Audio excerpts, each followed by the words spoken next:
Hello, everyone, and welcome to Blogging Theology. And today I'm delighted to welcome back Dr. Tarek Elgawhary. You're most welcome, sir. Assalamu alaikum. Wa alaikum assalam wa rahmatullah. Thank you for having me again.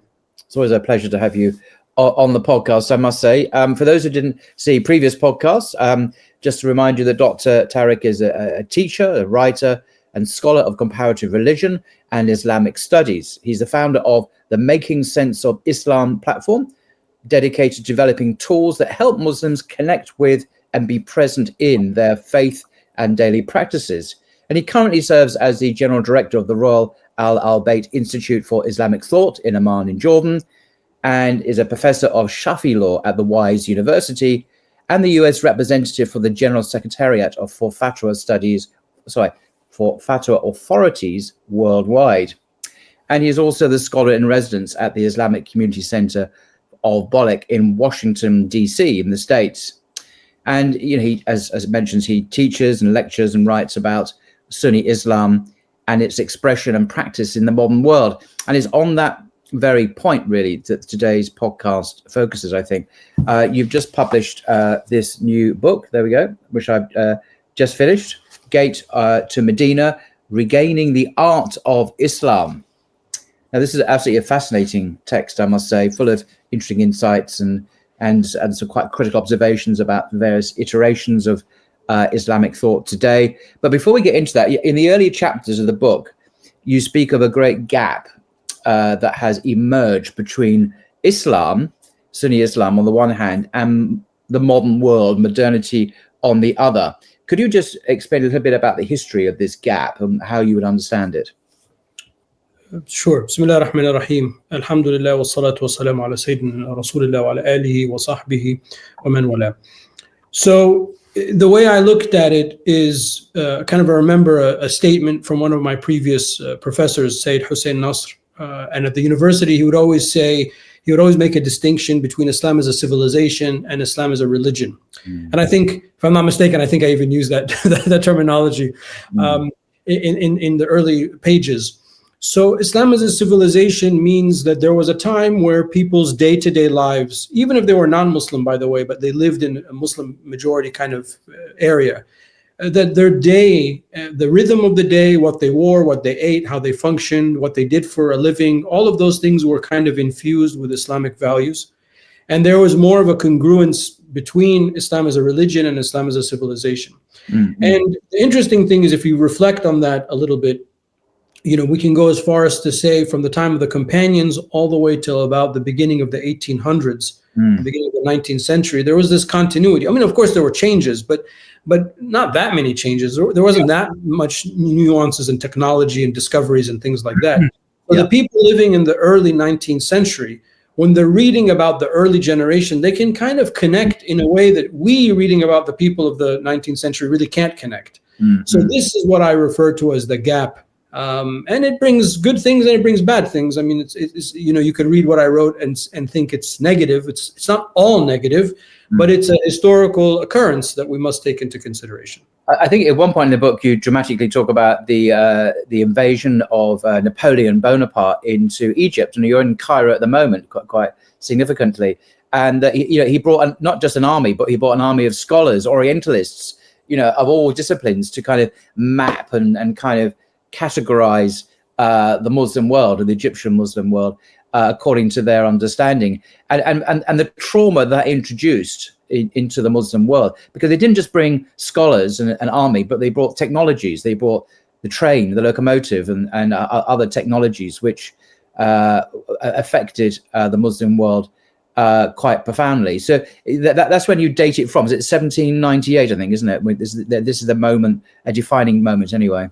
It's always difficult to date these things, history, real life is just a continuity, but when you're writing, you got to start somewhere. And that was a pretty eventful incident. So I figured that kind of made sense. But, ever back since I was a graduate student at Princeton, and I remember actually seeing the original description of Egypt, Princeton has one of the original copies. Yeah. So it kind of left in my mind this impact that this is pretty significant, that this guy just showed up, unwelcomed and with an army and invaded Egypt and declared that he became Muslim and he was here to liberate people and whatnot. So I was very interested in reading in and understanding that. But of all of the things that you mentioned that they brought, one of the things that they brought that I think is even more impactful is they brought their own concept of the East, their own concept of the Muslim world with them.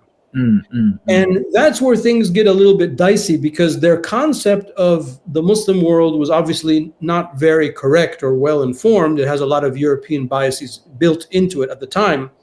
And what ends up happening over time is that large parts of the Muslim world, in a way, start recreating what the Europeans, the vision that the Europeans have of the East.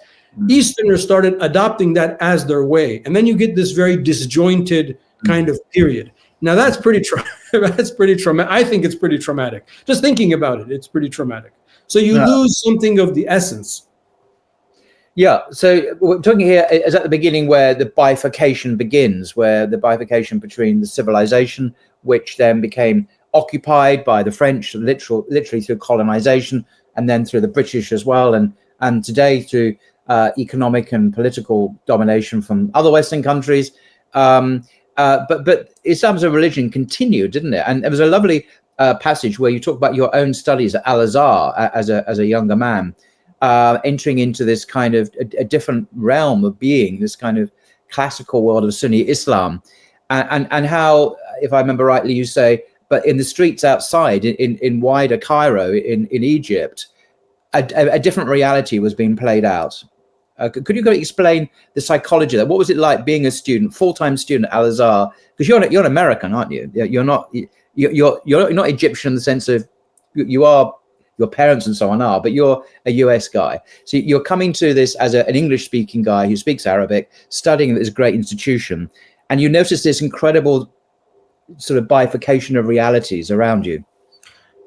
Yeah, I mean, I'm Egyptian ethnically, grew up, with that culture. But of course, I grew up in the United States, as you mentioned. So a lot of my culture probably growing up was romanticized. We used to come for vacation. So my idea of Egypt was more like entertainment, fun, family, history, culture, and things like that. But what's interesting is I really had no direct connection with Al-Azhar. So when I came, I really didn't know what to expect, other than, this is the place. In my mind, this was the place, this is where it happens, and this is as authentic as it gets, at least in my understanding at the time. I wasn't really aware of other centers. And that's what I wanted. I really wanted this authentic experience, because you can study Islam in a university, a modern university in the West and the East and whatnot, but I wanted something that was a little bit more on the authentic side. But what I found is that when I stepped into the institution, I mean, you're really stepping back in time, and it's very, very hard to put into words. But the most kind of similar experience I can liken to is, when Harry Potter steps into Diagon Alley. It's just like another world. It's like going to Hogwarts. It's there, but it's really not there for everyone to see. And that's how I felt. I just felt like it's this hidden space, but it's not really hidden. It's there. The way we talk, the way we dress, the way we discuss things, the way we commented on the world around us, the way we understood history, it was all very unique to the Azhar experience. But then when you step out, there's this rapid, pace of life. And that's another thing that I think that we oftentimes forget, is that religion moves at a much slower pace than other parts of our dominant culture on purpose. Religion is not meant to be with each fad, because it's something that holds first principles, that's connected to divine revelation. So by definition, it's going to move slowly. So it's not that religion can't keep up. Religion doesn't have to keep up, because religion is what retains our identity and our first principles. But, the modern Egyptian society was just changing so fast. This was before the kind of uprising, the rebellion, the uprising, whatever it's called. And, there's a lot happening in the Middle East. There was a lot happening with the economy of Egypt at the time. And it was so weird, to be in this pristine academic environment for so many hours of the day, but then go back and then have to kind of like plug into like normal Egyptian life and kind of be with the family and talk about, the happenings and going. So there was this dichotomy always in my mind for the duration of when I was a student. There's a lovely bit where you talk about, is it the gliding moment where the professor would come in from a door, a side door, never quite sure which one, suddenly appear. And apparently wafted or glided across the room. The Mufti glide, I called it. The Mufti glide. And then took up his chair and started talking. What's the Mufti glide? Well, you know, his robe was just long enough that you with no buttons, so you couldn't see when he was like his bending knees as he walked. It was just like flung open.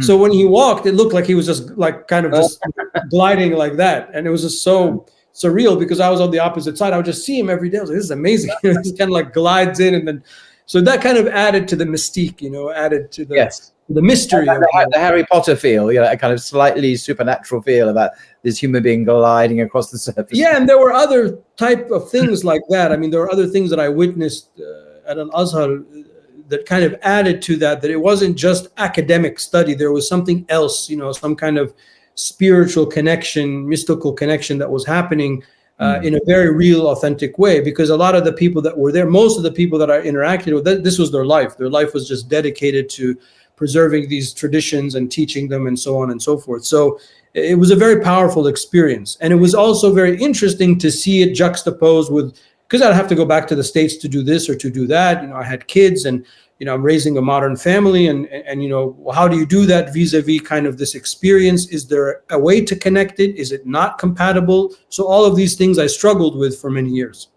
So what was it a sense of just handing on, studying a tradition, studying ancient texts and manuscripts and commentaries and tafsirs and so on?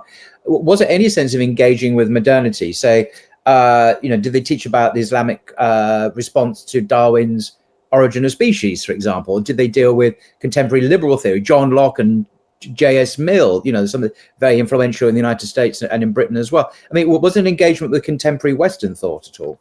Actually, yes, there was a lot of that, a lot of engagement, because, you know, the Arabs say, بِضِدِّهَا تُعْرَفُ الْأَشْيَاء, by opposites things are known. So oftentimes to articulate a concept that is from our tradition, but might seem foreign today because we are not used to our tradition, hence the gap, it's oftentimes helpful to compare and to contrast with things that we have today.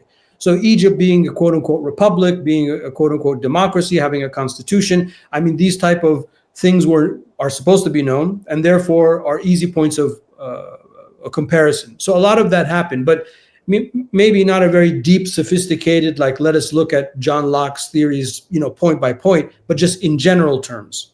Right. And I found that the ulama that I interacted with were quite worldly in that sense. They had a pretty good grasp about a lot of the, you know, latest ideas of, you know, philosophical ideas that come from the West or for Europe more specifically, and they weren't ignorant of it. So that was something that I also found, and that's kind of what helped someone like me, because I felt, okay, I can connect with these people because they understand my background. Right. That's interesting. Now you talk about some responses to this, what you call the trauma of modernity. You go through kind of 4 of them. And these are quite controversial kind of statements for some people anyway. Do you want to just briefly summarize? Well, I think the first one is modernism, or kind of modernist perspective, and then you mentioned several others. Can we just briefly go through these? Well, before that, I just want to highlight that, you know, the collapse of the Ottoman Empire in March of 1924. I mean, I really can't overemphasize how traumatic that was for the Muslim world. Is the destruction of the Caliphate, because when I think of the Ottoman Empire, at least they had a caliph, with the imam, who was the kind of political authority, the ultimate man. And I mean, whether it was functioning or not functioning, or whether it was good or not good, there was a category in Islamic law called, you know, the supreme leader, the supreme imam, and there was a guy that filled it, and that was pretty all the way from the time of the companions to that time. I'm not saying it was all peaches all the time, but there was it existed. Yeah. So it's imagine if, like, all of a sudden we have no mosques anymore. What do we do now? I mean, we always have mosques. It was kind of one of those situations. What are we supposed to do now? There's no Khalifa. I mean, we were independent, but we kind of ceremonial pledge allegiance. And what are we supposed to do now? At least in the Sunni world.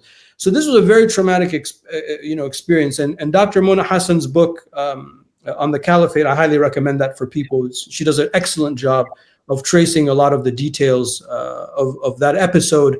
And very, very indispensable. She was also at Princeton. She was ahead of me at Princeton, but, you know, somebody I've always looked up to, and I enjoy her writing and her scholarship. So these responses really come after that incident. They're not like responses necessarily to Napoleon or to the colonial experience. It was really when the collapse of the Caliphate happened in the 1920s. It's like, okay, well, things have changed significantly. So what are we supposed to do? So obviously, one normal response is, great, let's move things forward. Let's catch up with the West. Let's catch up with Europe. So people like Muhammad Ali Pasha, who came, the Albanian who came to rule over Egypt, he was of that mindset. He was like, we need to modernize Egypt, modernize its army, modernize its economy, modernize its education. And this was right after Napoleon. So this was in the early 1800s. So it's not like the modern, I'm not saying it's bad, all bad. I'm just saying it's a natural response. These people are advanced in technology and economy and this and that in education. We've clearly fallen behind, and there's a lot of truth in that. So therefore, we need to catch up. Part of the problem with that response, my critique of that response, is that, again, that's not how religion. I mean, it's not like it's not like your software on your computer. You have to update it. It's not that simple. There are some things that are just immutable, that don't change. So therefore, what the modernists tend to do is just want to readjust certain things that they think are not compatible with another set of principles. So there's a lot of tension with that. And there are extremists amongst the modernists as well. Another response is almost the exact opposite. No, we need to go back. The problem is that we've left our principles. We've left this golden age. So we're going to look back and we're going to adopt what they did in the past and forget about this modernist stuff. We need to go back, and that's sort of the Salafi kind of inclination. Again, I'm not saying it's all bad. I mean, of course, in my book, I critique them. And you mentioned before recording harshly. Yeah, I think. Yeah, I mean, I don't necessarily. But what I think doesn't really matter. But I thought that the critique was very harsh. But I mean, you make an argument, and it's a strong argument. And I think the thing about the Caliphate today, I was thinking the other day. I mean, this is normative. So all schools of thought, as far as I'm aware, including Shia, believe in a normative political authority. Obviously, sure. We believe in the imam, as he's called in the jargon, but a caliph, a leader, and yet that is perceived in a very widespread way in the United States, throughout the West, as extremist, as something to be feared, as something to oppose, and is only ever spoken of in extremely dark terms, associating the concept with, say, ISIS or Al-Qaeda and something. I think that's quite deliberate attempt to make it unpalatable and completely illegitimate for Muslims. Not to be like a conspiracy theorist, but I mean, definitely Muslim nations becoming closer and uniting is not in many countries' best interest. I mean, obviously, so they're gonna prevent that. And when people complain about the Middle East, I was like, you have to understand the Middle East is largely dysfunctional by design. It was meant after World War. It was meant to be this way. This is why we plead guilty, by the way, as the British. Yeah, correct. So I mean, it's working in the sense that it's not working. That it was set up that way. Yeah. But no, the Khilafah is something that's agreed upon, as you said. Of course, there are different interpretations between the Sunnis and the Shias, but it's a quintessential part.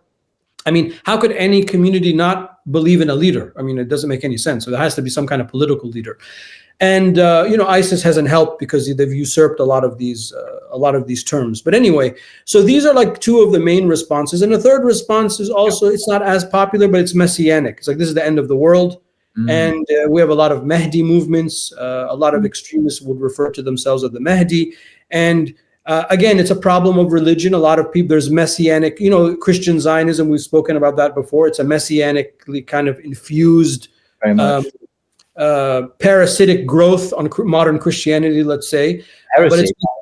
According to normative Christianity, it's a heresy, in fact. It's a heresy, and but it's messianic in nature. It's all kind of infused with these messianic. So messianism or extreme messianic response is also one of these responses. So, in one sense, I categorize those three. I mean, obviously, this is very sloppy. I mean, it's not a very sharp academic categories, but you can look at a lot of the responses since the 1920s moving forward, mainly in one of these three categories. And then I advocate for this fourth response, which I called Usuli Islam, which is like, okay, it is what it is.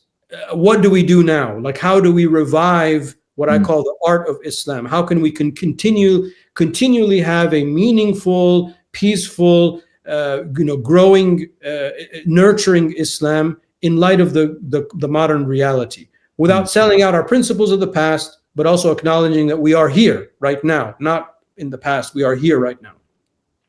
Yeah, I just want to just very briefly touch on some really important works that many people might, or some people might not have heard of. Well, one is Edward Said's Orientalism, his great magnum opus, Orientalism, a fellow American academic. And this is like the Bible of the post-colonial theory school, perhaps. That there's the sense of that the West's perception of the Muslim world is very much through a particular lens, Orientalist lens. And so it's not really letting the Muslim world speak for itself on its own terms, its own epistemology. It's very much through a Western secular liberal perspective. And the brilliant book, Orientalism, which I know you have read, and I do heartily recommend. And another is Wael Hallaq's work. Wael Hallaq, another American scholar, gosh, who's still very much active at Columbia University, New York. And his work on epistemology, his work on the impossible state, that's to do with the Islamic rulership, so he takes the book Orientalism by Edward Said to the next level, and he critiques Edward Said for not really understanding his own secular liberal presuppositions when it comes to worldview, and he talks about kind of Orientalist epistemology. And I just mentioned these two works because they're part of the intellectual critique from an Islamic, well, one of them is from a more Islamic perspective, perhaps, of modernity, to try and understand the kind of influences that we come under that kind of subvert our own understanding as Muslims of the world around us. So do you see these as key works in developing an intellectual? Very much. And I have to say that in my work at Princeton, I critique Hallaq, the impossible state, and because I wrote about codification of Islamic law. And Wael Hallaq's basic premise is that the modern state kind of neuters Islamic law and usurps all the power for itself. Yeah. And I have a different reading of the modern nation state. And I mean, while I'm not going to deny that that's the nature of a modern republican system of government, but what ended up happening in the Islamic world is that there was even more need of the ulama. So actually the opposite happened. So I critique Hallaq on that. But yes, I mean, I'm more familiar with Hallaq than I am with Edward Said, but in my work on codification, I take up him, and I take up Brinkley Messick and some of the other Orientalists, argument about the relationship between Islamic law and the modern nation state. But yes, I think nonetheless, I mean, Hallaq is a very important reader, a very important writer and scholar, and his work should be taken seriously. Yeah, absolutely. I recommend him. Now, you write quite a bit later in the book about the art of Islam. I wasn't quite sure what you meant when you first said that, but you developed the idea. It's quite a nuanced and interesting discussion. You say that ijtihad is the main engine of the art of Islam and things like that. Could you just explain what you mean by I thought at first you meant about paintings and picture. You didn't, nothing to do with that at all, of course. You're talking about not art in Islam, but the art of Islam. Yes, I mean exactly. You do stress in italics the of bit. So just that clear. We've talked before about Shakespeare and my fondness of literature and the theater and of art in general. Music and art is an important part of my life and upbringing. So I'm always interested in this idea of like the artist, like what is art? What is an artist? And I thought about that for a long time. And it seemed when I was at Al-Azhar and I saw the things that I briefly described for you in the beginning of our conversation, and I saw the level of mastery that my teachers had of their subjects. I was like, that's art. I mean, this is like a seamless communication of very complex things, solving complex problems, no notes, it's freestyle. I'm like, how do you do that? So that was one thing that kind of stuck in my mind, is that this proficiency and this almost elegance. Yeah. So then as I thought of the issue of art and the artist, et cetera, more and more and more in my own kind of development, as I've been trying to write more and talk more and preach more and teach, et cetera, it dawned upon me that the Mujtahid is the artist. Because as I define art, kind of taking from Tolstoy's definition of art as basically communicating feeling, well, the artist has, in the Western sense or in the normal sense of the artist, like a painter or a singer or whatever, they've internalized this material so much that it is a part of themselves. When I talk about this book, I've had since the summer, it's come out, I've had these conversations. I just give the simple example of somebody like Taylor Swift. I mean, it's impossible to think of Taylor Swift not doing what she's doing. I mean, she just is that. She was born to do that. She's been strumming on that guitar since she was a kid. And she just makes music. That's what she does. It's just a natural thing for him. And that's really what the artist does. And if you read about the literature of what it means to be a mujtahid, the mujtahid is spoken about in exactly the same way, that they have become so proficient with the principles and the tools that it is a part of them. It's a part that cannot be removed from their being. They naturally are that. I like some of the examples you give in your book. I really appreciate it. Like you mentioned Proust, the famous French novelist, À la recherche du temps perdu, in Remnants of Time Lost. And you mentioned at one point how in his biography, autobiography, Proust would say that he would look at a church for days on end, look at its architecture, its external form, simply so he can somehow write about it with a very close sense of the architecture of the church. I mean, and yet it might just be a few lines in his magnum opus. And then you mentioned Samuel Johnson, the great English writer, how he wrote a book on poets or poetry, how he didn't even write drafts, he didn't write prefaces, he just basically downloaded his knowledge straight away through the pen onto the page and produced this extraordinary work. Even though he thought in advance, well, I must do this and I'll write this, he simply offloaded it onto the page. An extraordinary example there where the knowledge and the man and the life of the person were completely at one. And so he becomes an embodiment of this kind of Tolstoyan idea of art as expression of the individual. But I was interested about Proust. So you're a big Proust fan because you're constantly citing him in your book, aren't you? I am. I don't know if you're going to count that against me, but I am very much. I've never come across a Muslim, let alone a Muslim scholar, who has an appreciation of, or even heard of Proust, let alone appreciate. Proust is a very, very great, one of the greatest writers of the modern world, a French writer. So why do you like him so much? So, well, first of all, if you don't mind, I just wanted to read one quote for you. Which now I've conveniently lost, but I know the page. So about Samuel Johnson, because I couldn't find the Proust thing very quickly, but of Samuel Johnson, his biographer, Boswell, says, his mind was so full of that kind of information. This is on the bottom of 87. His mind was so full of that kind of information, and it was so well arranged in his memory that in performing what he had undertaken in this way, he had little more to do than put his thought upon paper. Exhibiting each poet's life, and when he began to write, the subject swelled in such a manner that instead of prefaces to each poet of no more than a few pages, as he had originally intended, he produced an ample, rich, and most entertaining view of them in every respect. And that's very much what the artist does, or the mujtahid, is that it's so much part of them that you just kind of like press play, ask a question, and shoom, it just kind of comes out because it's already there. So Proust. Yes, tell me more about your other Proust. Every American high school kid has to study American history, and every course in American history must study the Civil War. And when you study the Civil War, growing up in the 90s the way I did, you are going to end up watching parts of all of Ken Burns' excellent documentary, The Civil War. And that's something that I rewatch every single year around November, because November is the anniversary of the Gettysburg Address, November 16th. And that documentary made Shelby Foote famous. He was a famous, now famous Southern novelist and historian. And I grew up hearing Shelby Foote talk about the Civil War. I did not know that Shelby Foote was a novelist. And as I grew more interested and I read he has a 3-volume history narrative of the Civil War. It's like about 3,500 pages. I realized that he's also a novelist, so I got all of his novels and I read them as well. And I realized that one of his major influences was Proust.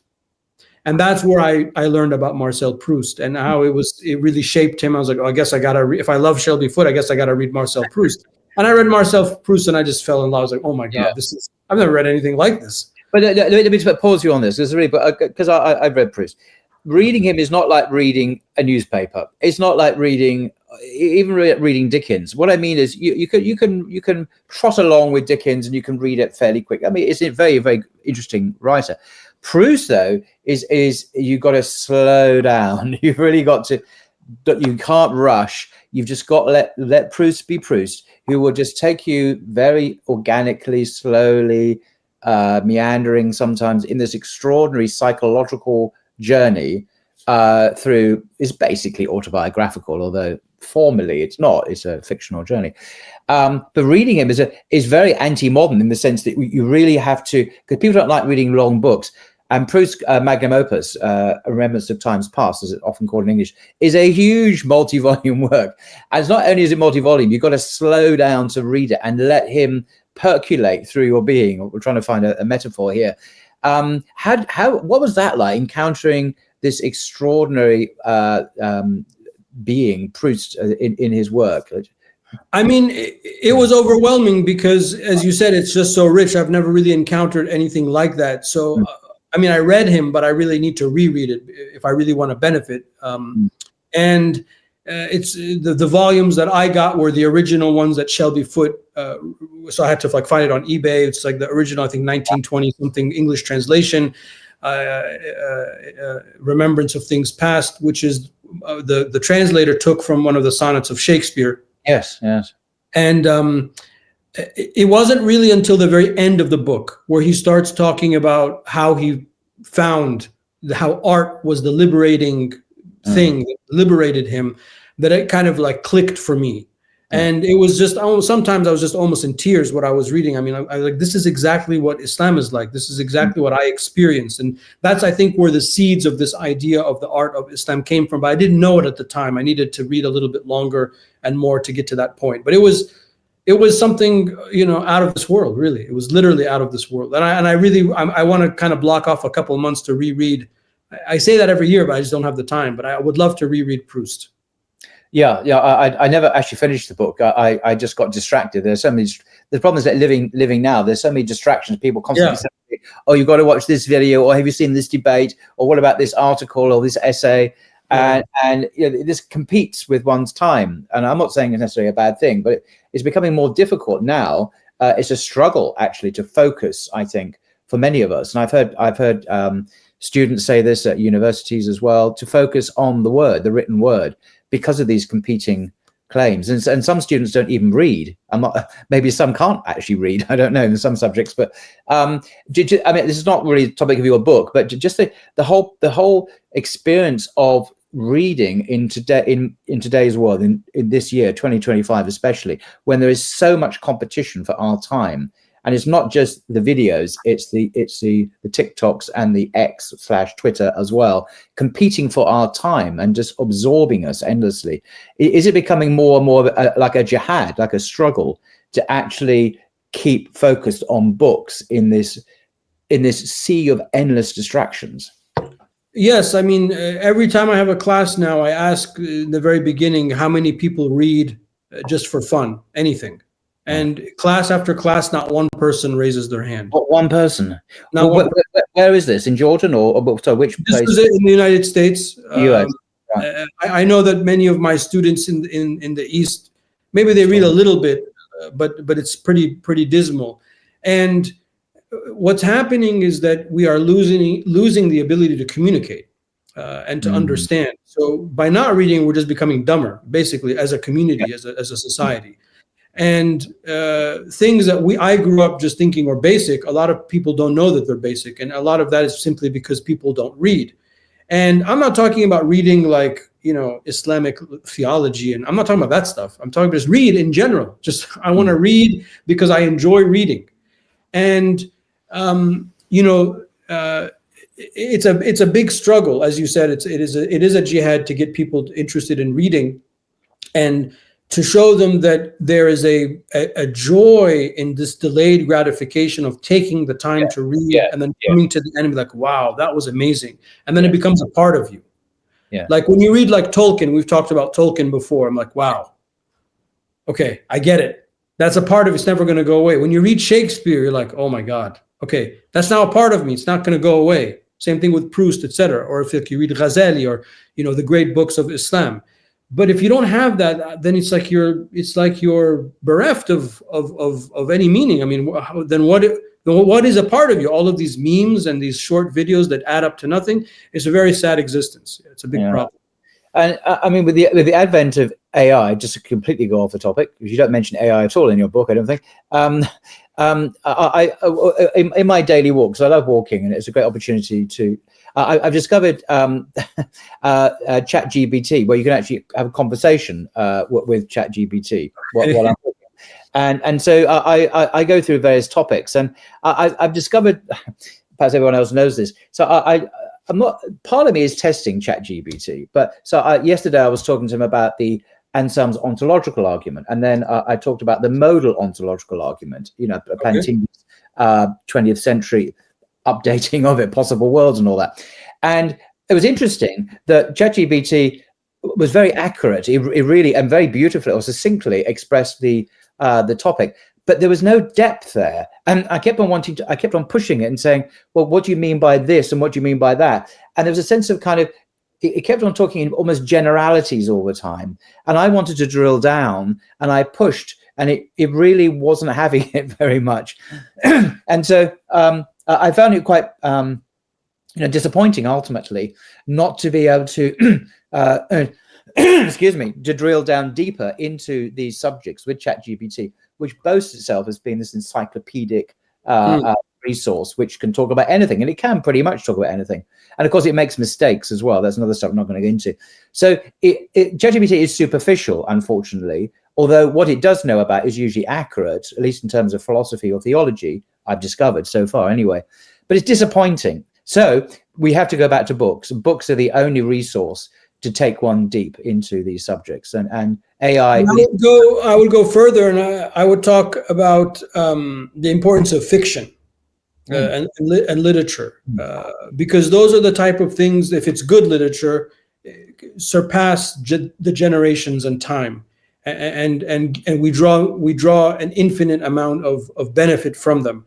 A book like this, Gate to Medina, like, I'm happy that I wrote it, and I'm happy to talk about it, but I'm not going to say that this is like going to stay around for 600 years. I don't know, but we'll still be reading Shakespeare. We'll still be, Proust will still be an important writer. We still want to know what Charles Dickens had to say, or Faulkner, etc. So I think that also a lot of Muslims need to up a little bit on the reading of literature, especially English-speaking Muslims.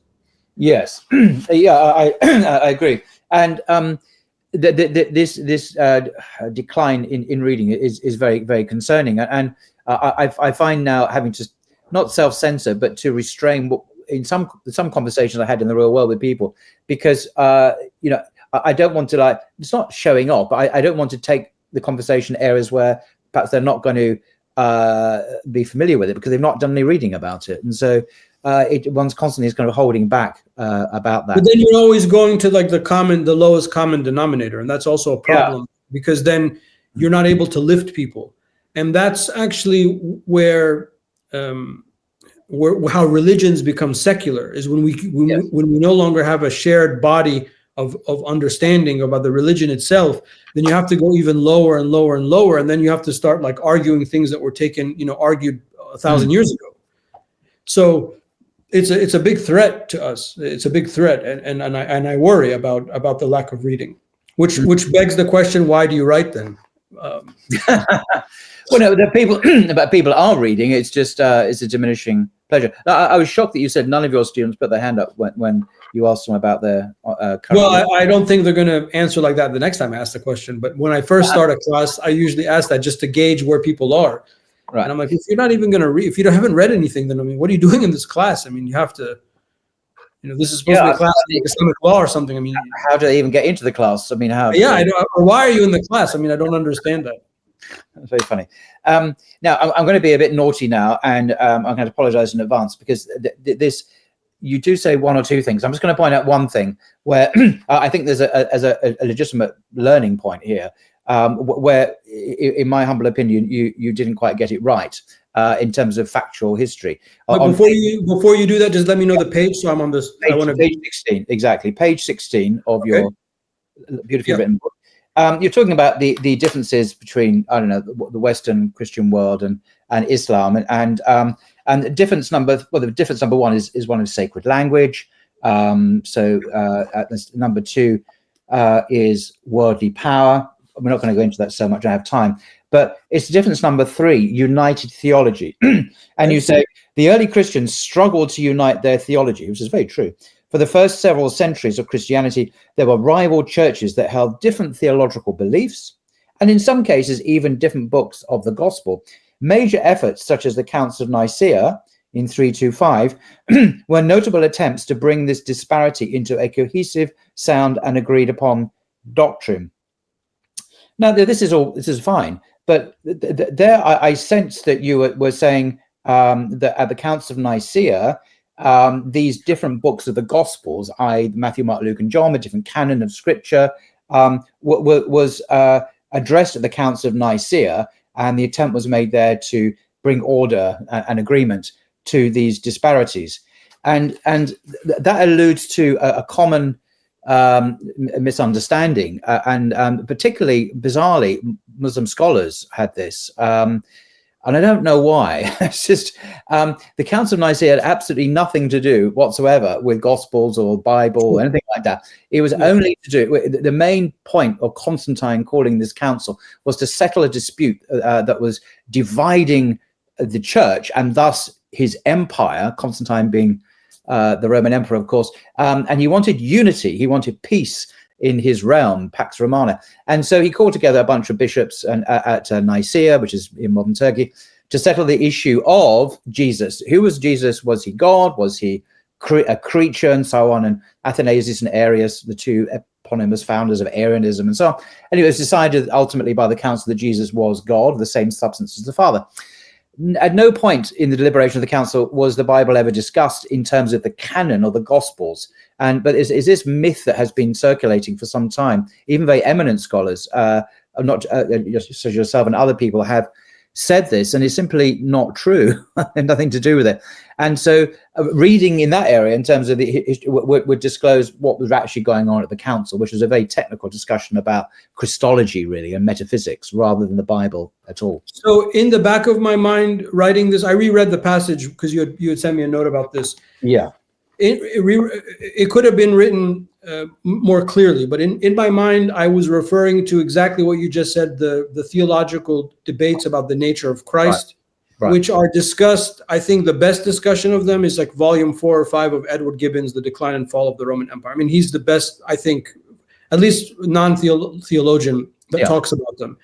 And there were other gospels. There are the apocryphal gospels, which is a tremendous problem for Christians because we do not have anything like that whatsoever. You know, we have the Quran is the Quran.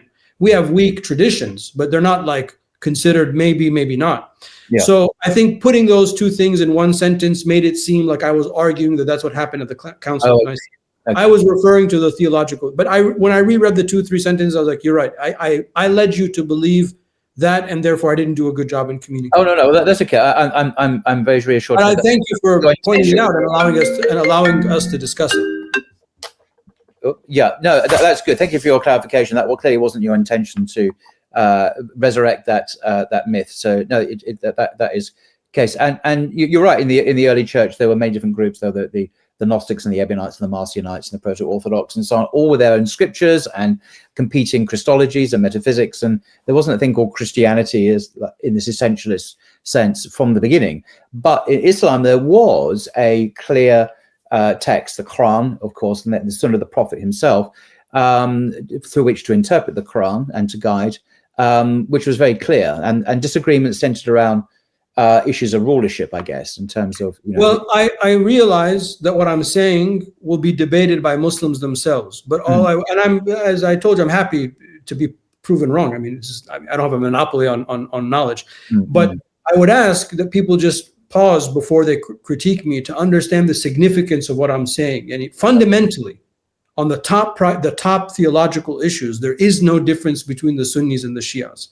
I mean, like the Quran, like we face Mecca, like the last prophet is Prophet Muhammad, peace be upon him, etc. There's a whole host of differences. Yes, I agree that there are a whole host of differences, and some of them are theological, but they're not top tier theological differences. That's my argument. And I think that because of that, we have a different trajectory in history than in the Christian West. That's what I was trying and that's what I still believe that that's the case. Maybe I didn't do the best job in articulating that, but I still believe that this is a significant difference between the West and the East on this issue.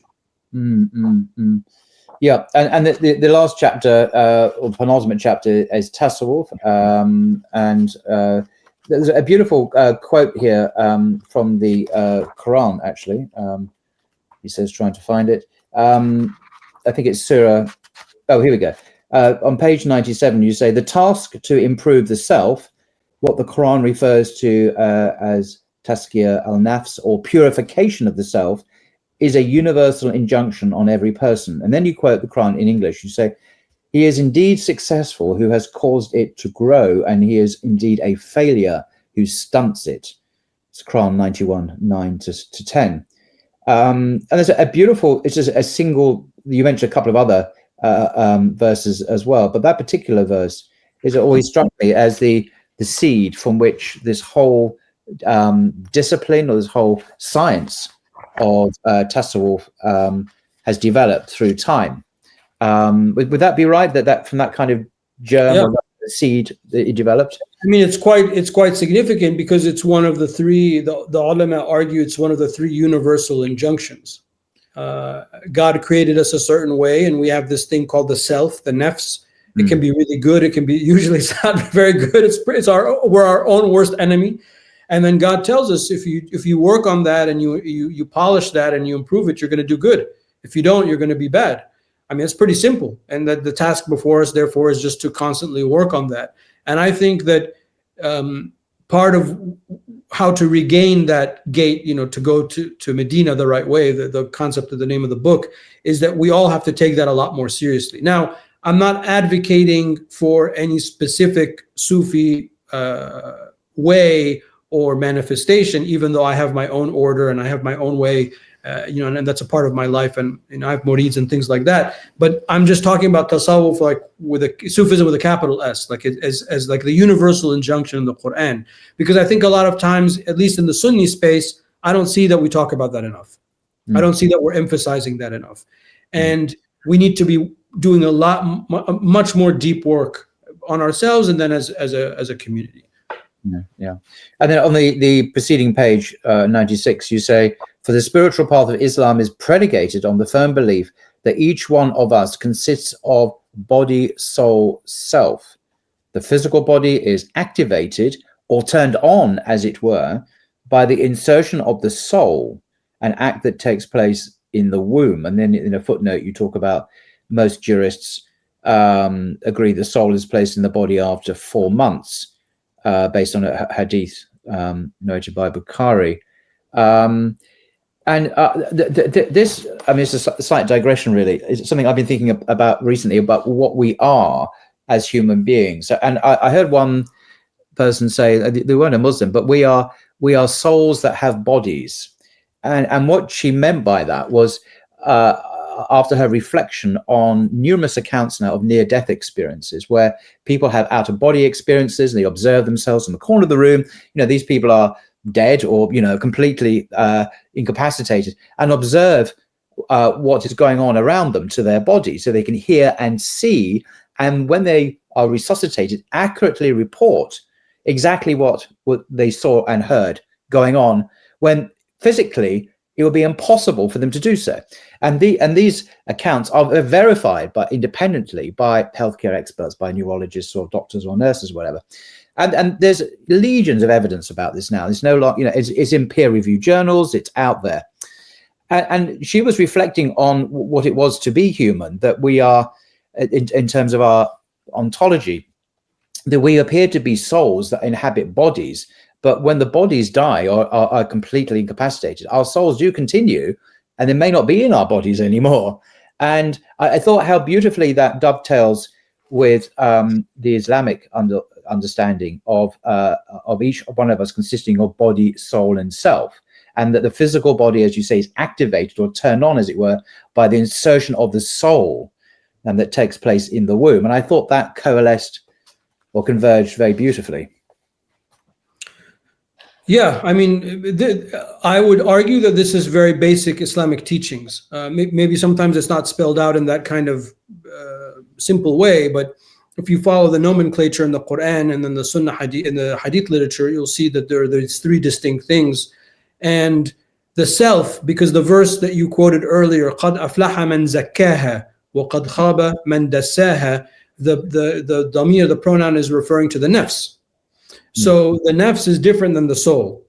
And what you said, that lady said we are souls with bodies, that also is another one of our teachings, is that when we were created before our earthly creation, in a time before time, in a place before place, when we all testify to the oneness of God, alastu bi rabbikum. So that's also Quranic teaching.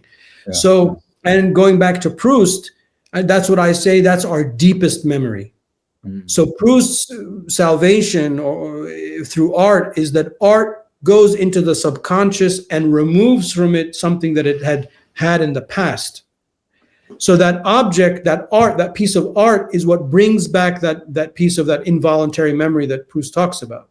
Well, if you use that nomenclature, that's what dhikr is for us. The remembrance of God's beautiful names is to reach deep into our being and to pull out that memory that we witnessed the oneness of God. True, but just to reflect further on this insight that we are souls that inhabit bodies, which I think is very plausible. In terms of the implications of that for Darwinian evolution, in my view is there's no problem with Darwinian evolution when it comes to animals, animal life in the world, although one can have a different view perhaps. But when it comes to human beings, the Quran is very clear that we are the special creation of God. We have not evolved from a lower life form at all. And that seems to be a non-negotiable in the Quran, as far as I can see. But this point about us being souls that inhabit bodies really goes completely against the Darwin's understanding of the origin of human beings, the descent of man. Was it ascent of man? Descent of man in that work. And in a sense, radically calls into question a lot of modern science. Now, I don't have a problem with that, because modern science at the end of the day is, after all, the views of men and women who are trying to understand the world according to certain perspectives, and they could be wrong about things, as indeed they have been in the past. But it is a radical doctrine if we took that with full seriousness as an epistemology, as a way of understanding human beings. This really calls into question some fundamental planks of modern knowledge, and I'm okay with that. I think that's great, but it's not just an isolated Islamic view. It really has real world implications in terms of how we understand ourselves as people, does it not? Scientifically, I mean. Yeah, I'm not really big on the whole Darwin thing. I know a lot of Muslims are. I mean, it's just not true. I mean, I don't really have anything else to say, but it's not a big deal for me. It doesn't keep me up at night. For some people it is. Oh, it does. But I'll tell you one thing, that just kind of to throw a curveball onto your curveball, is that one of the 2 generations ago, ulama, he said, if you look at all of these species that people find, that the people that claim that they are like our ancestors, and this like proves like there's the evolution and Darwinian evolution, etc. They say all of those we would categorize as species of jinn, because we believe the jinn inhabited Earth before we did. There are traditions about that. We believe that the jinn have free will. Some of the ulama say that humans and jinn can procreate with each other. I guess, I'm not an expert. I've never seen a jinn. I don't want to see a jinn. I don't plan on seeing a jinn. So, there are like 1,000,001 explanations. I'm like, whatever. It's not a big deal. Is what. I thought the jinn were invisible. That was the whole point, that we can't see them. Well, we can't typically see them, but they're made of a fire substance. We're made of an earth substance. So they're a substance that can be seen. People have seen the angels. It's been reported before. So, I don't know. I'm not saying I advocate that interpretation. I'm just saying, if you believe in that interpretation, as simplistic as it is, it would just kind of solve all of the problems. We could be like, okay, fine, then these are just another species. We have no problem saying that they were another species. And what does that have to do with my life today? That's all I'm concerned. How do I just get through today and be a better version of myself?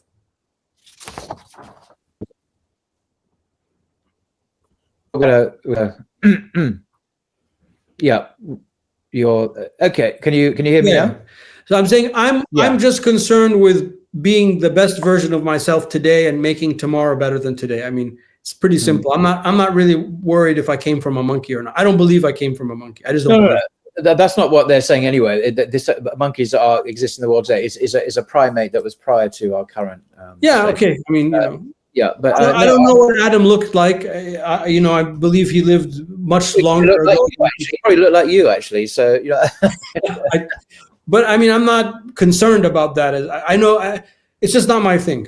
So. Yeah. No. Okay. No. But nevertheless, I was just kind of making connections. But if you want to talk about Mozart, or you want to talk about Proust, I'm into that, but I'm not into the Darwin thing. No. You see, this is why I really disagree with you in the book. The one thing I disagree with you in your book is putting Mozart as number one. I'm sorry, that number one spot belongs to Bach, Johann Sebastian. Oh, really? Okay. And Mozart comes number two, not number one. I'm sorry. Okay, I'm not negotiating on that.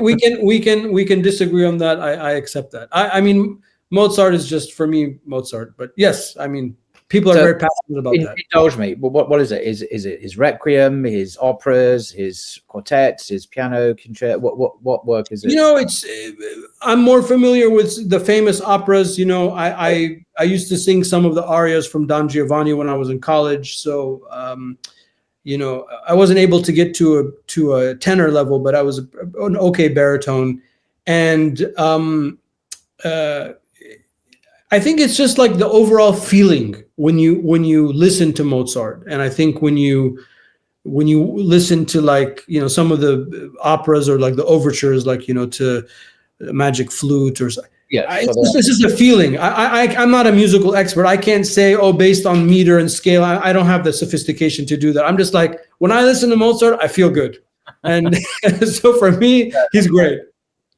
Yeah, no, he is very great. Of course, it's just I was just being silly, but no, I prefer. But that quote I found, it was that one quote from a book about him. I think was also indicative about about how you just either you get it or you don't get it with art. On the bottom of page 112, it was a book about Mozart. So I think also in my mind when I was writing, it just seemed. Right. Yeah, I'm with you. Yeah, the Requiem is pretty far out, I gotta say. Yeah, I fell in love with that as a teenager, actually, and it was I guess it kind of complemented my moody adolescent attitude. I was actually thinking if I could change some of the Latin about Christ being God. I've always toyed with that, but I don't know enough Latin to do that successfully. But I mean, I listen to the Requiem from time to time, the whole thing.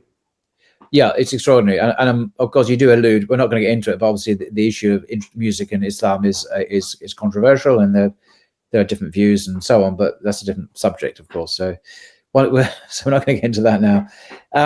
Well, I guess that might be it. I mean, there's so much more we could talk about forever, really, hours and hours. But this is the book, Gates to Medina. It's not very long. It's a fun read. I do recommend it. You might not agree with everything in it, but that's not the point. The point is it's an intellectually stimulating foray into modernity and Islam and the Islamic sciences and Sufism and all sorts of things, which are certainly very interesting to read about. So I do recommend it for that. Do you have any concluding thoughts, sir? I'm glad that this is the first conversation I've had in which there's been pushback. So I want to just, I want to comment on that, because I think a lot of times people are timid. We must push back, and the only way you get at the truth is when your intention is for the truth. And if the truth is not with what I thought or what I said, or I was deficient in presenting it, and you have a better way, or I made a mistake, it's as simple as that. That's very, very important for writers and for scholars. I believe that this book is a true manifestation of this problem that I've been thinking about. It's very personal for me, which is why I wanted to write it.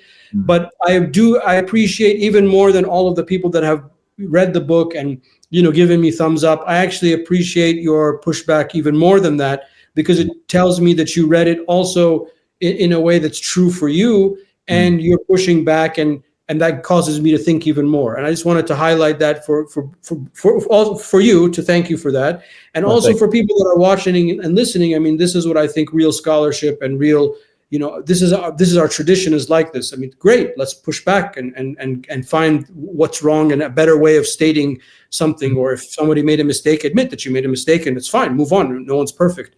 And I wanted just to highlight that I appreciate that very much, because it tells me that you read it with care and You cared to comment on it, so thank you for that. Well, no, it's very, very generous of you to say that. And in response, I'll say, I've been very privileged over the last several years to interview a lot of scholars, some very eminent scholars. And there's one that sadly passed away in the last year, professor at Yale, actually. I won't mention his name. And I did a series of 6 or 7 podcasts with him about the New Testament. He's a professor of New Testament.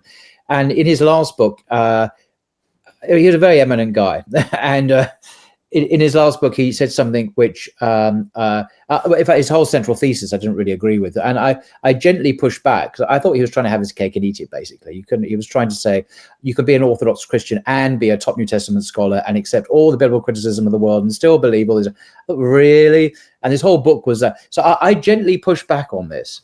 And that was the only time I ever pushed back with him. And I could see him bristle. And I could see him not be happy with this. And I didn't comment any further. I thought, well, that itself is a very interesting thing you've done there, sir. I didn't say this, but I thought this, because people can see you're defensive about it. And I thought his argument wasn't very good at all, even though he was a Yale professor, with an amazing IQ and everything else. I thought it was a very poor argument. And I just pushed it gently, even more gently than I had with you. And you could see he didn't like it. And the reason I mentioned him, I liked him a lot. He was a very nice guy, but is to compare his reaction to yours, and where you were obviously much more gracious and so on. And he wasn't a Muslim anyway, but so I'm very grateful that you took my little pushbacks with such good grace, because not everyone does that. So it's to your credit that you say what you've just said. So if you make a mistake, then pushing back is just a fool or being arrogant. I mean, if I made a mistake, I made a mistake. If I didn't phrase something right, then I didn't phrase it right, et cetera, et cetera. But I think the goal of writing is to get people to talk about this and to discuss it, to arrive at some sharper understanding. So I see the book as a tool, not as like the final. This is my experience and the way I think about it. What do you think? What do you think about these issues? Do you think there's an issue at all? So on and so forth. So yeah, I mean, I appreciate it. And as I said to you privately, life would be so dull if we didn't push back. No, and it's been a great indulgence to talk to an Islamic scholar who's actually enjoys Shakespeare and Mozart and Proust and Tolkien and all the others you mentioned. That's a rare treat. I think Dr. Shabir Akhtar, another late scholar from Oxford University, he was someone who could do that as well. I mean, he was fluent in the Western tradition, academically, intellectually, literature, and so on. Had a PhD in Kierkegaard, of all things. So this is, for me, is a rare delight to bring these two traditions, the Western tradition and the Islamic tradition, in conversation and discuss it in the way that you have. So, I think this is very unusual and extremely creditable, I think. So thank you. No, thank you for the opportunity. It was good to talk to you again. And I hope that we get to do this again soon, inshallah. Inshallah. Yep. So thank you very much, Dr. Tarek Elgawhary, all the way from Cairo, and I'm in London, inshallah. So thank you very much. Until next time. Assalamu alaikum.